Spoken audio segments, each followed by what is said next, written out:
Hello, my classy people, my beautiful people. My name is Wayne Bolden. I'm your speed king, of course. As always, turn your closed captions on. And remember, our tip sheets are available for this year's Breeders' Cup, both days, Friday and Saturday, the 4th of November and 5th of November. A total of 10 races on Friday, a total of 12 races on Saturday. We'll analyze the entire card, give you our top 3 picks. They're $20 per day. Email me at speedking24@yahoo.com. We have 5 different payment methods, so look under the description. You will see our email. Thanks everybody for getting your orders in timely, and please, great way to support us by buying our tip sheets. We have a pretty big ROI for our top 3 picks, winning the race for sure. Well, I thought it was in order for the community for us to do a betting strategy for the 2022 Breeders' Cup, okay? We can have a healthy dialogue, but I'm going to give you my take on how to bet. Now, I've been very successful the last 15 years with an ROI every year the last 15. I've been betting the horses for 50.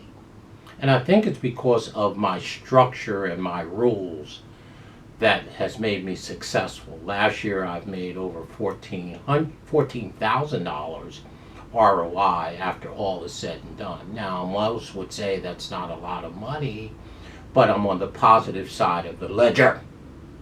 So that is a lot of money. I'm not in the red. So let's take a look at how to attack. And I said attack. We're offensive. We're not defensive. The Breeders' Cup races. The pools are large. We need a betting strategy. So, how does the Speed King start? Well, I have basically 2 rules that I never deviate from. And the first rule is money management. Bankroll. It is the single downfall to me, not just in horse racing, but any gambler in any venue, is how to manage my bankroll. Because my bankroll shouldn't have to be replenished if I'm being successful. It should carry over to the next day and the next week. But I must manage it. You should never bet more than 10 to 15% of your bankroll in one given race, okay? For example, if I have a bankroll starting today of $100, 10% is $10. 15% is $15. Now, for me, I divide my structure or betting strategy money management wise into 2 structures. It's either an action bet, and an action bet to me is something that I don't really like the race, I don't have a strong opinion, but I want a little action in the race. So I would bet probably 5% of my bankroll. Using the example we just used of $100, that's $5. The lower amount I bet on an action bet, the more I demand value. 10%, 12%, like that. Why? Because if I'm going to risk my $5, I want a return. I don't want to be betting an 8 to 5 with $5, right? So I don't have a strong opinion with an action bet. I just want some action. Usually it's less than 5%. My prime bet is anywhere from 15 to 20 or 30 or 40%. Something that I'm dialed into, I flat out love it, I'm getting a square price, my win probability is good, and I'm willing to bet 20, 25, 30% of my bankroll, if not maybe a little more. I may sit and miss races just so I can dial in on the horse that I really think has a great opportunity today to run big. So again, community. Money management is maybe the single most important thing in any gambling. But most gamblers, they don't manage their money very well. So that's where we start. So remember, 15 to 20% in any one race. For me, I divide it into an action bet, which means I have no opinion, a prime bet, which means I'm really ready to dial in, like that. Okay, so rule number one, money management. The number one downfall of most gamblers in any venue. Rule number two, maybe just as big for me. As horse race fans and handicappers, I'm going to say this on the record.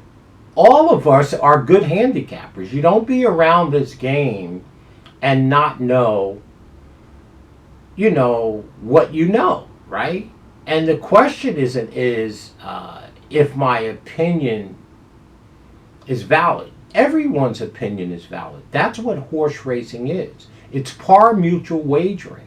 In other words, we're not wagering against the racetrack or the house. We're wagering against each other. So the odds should never scare you. Horses don't read. They just run. So 21, 30 to 1, 40 to 1. Remember, it's the ROI that we're looking for, the value, the win probability. So betting strategy, how we're going to construct our ticket, is probably more important than handicapping. Because if I'm right, how do I take advantage of my opinion if I'm right? Everybody's opinion is valid because they're betting their hard-earned money. The only thing we require is that we demand value for our money. So I spend more time in constructing my wager around my opinion or my handicapping than I do on handicapping. Let me say it again. I spend more time structuring my bets on, I can come up with a horse, then the next rule for me is, if I'm right, Wayne, about this horse, how am I going to attack this race? Remember, I'm an offensive player. I'm not a defensive player. I want to attack the race with my opinion. If I'm right, how do I get paid? So constructing your ticket is, most handicappers handicap 3, 4, 5 hours. And then they spend 10 minutes on how they're going to construct the ticket. It's wrong.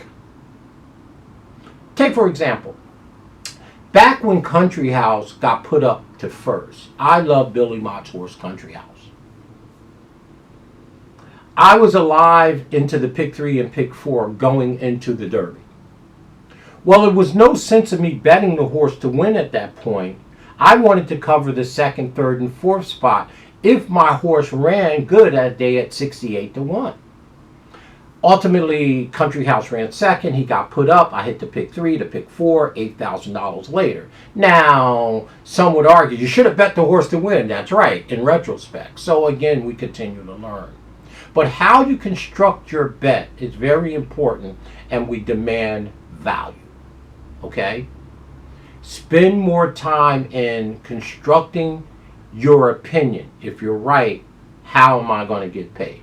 Rule number 1, money management. Rule number 2, constructing my ticket to take advantage of my opinion. Now let's dial into the Breeders' Cup. Well, the pools are big. There's only 2 types of bets, really. Vertically, exactas, trifectas, superfectas, and horizontally, pick doubles, pick 3s, like that. If you're going to bet vertically and you have a key horse, you need to run that horse down in exactas and trifectas. And of course, if it's big enough, I don't believe in the place, I believe in the win. My favorite bet are pick 3s horizontally, and deli doubles is the key to me in the Breeders' Cup. We don't take advantage of deli doubles enough, particularly if you have a strong opinion in one of these races. So you're either going to be betting vertically or horizontally. If you don't have a strong opinion in the race, just do an action bet. Don't sink a lot of money in it. Then look for ways to structure your vertical bets around a horse or two that offers great value, where you can run them up and down with 3 or 4 of the top picks because the fields are big. For me, the greatest bet on Breeders' Cup Day are daily doubles. We do not take advantage of daily doubles enough, or pick threes. So, money management, spend more time constructing your opinion, whatever you like. And number 3, how to bet. I believe daily doubles offers the best value, and I believe that pick threes offer the best value in the Breeders' Cup, for sure. Remember, our tip sheets are available. Just a small tutorial. The 2 big rules, money management, of course, spending more time in constructing our ticket around our great opinion as great handicappers. My name is Wayne Bolden. That's just a quick tutorial. Didn't want to make it long. Tip sheets are available. Email us at speedking24@yahoo.com. Less than 10 days. The Breeders' Cup. I'm the grandfather.